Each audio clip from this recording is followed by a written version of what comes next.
Well, I just got home from work, and what I'm gonna do is I've decided to clean up all my contacts, clean up all my grounds, anything. I think I may figure out why. At first I think it was just sticking, it wasn't rising. Then after I sprayed it, this was able to rise. But what happens if you read about these is you should not put I'm trying to get it to brighten up. Don't put grease or anything, even on the shaft down below. They recommend a dry spray. I took some carb cleaner and just cleaned it off to get the WD-40 I had on there. And I think what was happening was when the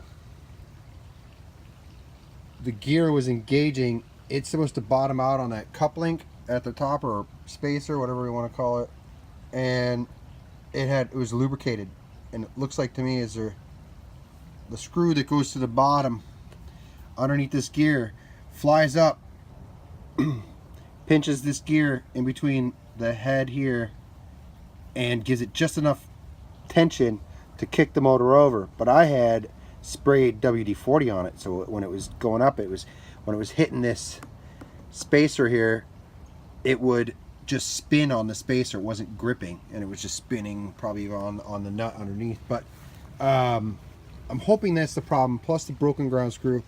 The more I read about it, I should definitely put this back together, clean up all my contact, clean up anywhere I have a ground that's part of this that I'm working on right now.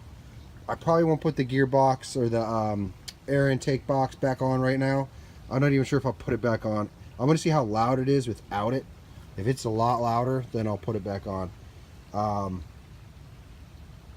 As of right now, I don't know, because I see a lot of people take them off and don't put them back on. It does make it easier to do work on the motor if you have to. That box is a pain in the ass. Anyway, this is my thought. I'm gonna keep going with it. I'm gonna reassemble everything, put it all back together, and then check to see if it's engaging properly. And I can't stress that I watched a ton of videos, and they kept saying check all your grounds, clean up the screws, clean up the grounding, link thing at the end there, clean these all up. You can see this one looks a little dirty, got a little rust on it. Let's see if it will focus on there. Just clean them up, clean them all up. That's what I'm going to do. I fixed this end, I made a new one, or actually the wire was still good, so I crimped a new end on there. I'm going to clean all that up because I don't really know where it's grounding through.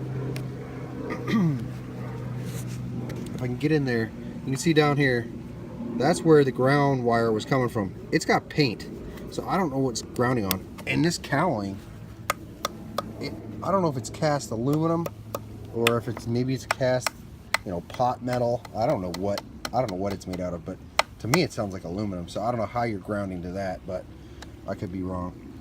And it's definitely not grounding to it. The only other thing I can think of is it's grounding the fuel line, because I can see the fuel line's got stainless steel threads in it. I can't really get in there. Well, there's some threads down in that hole.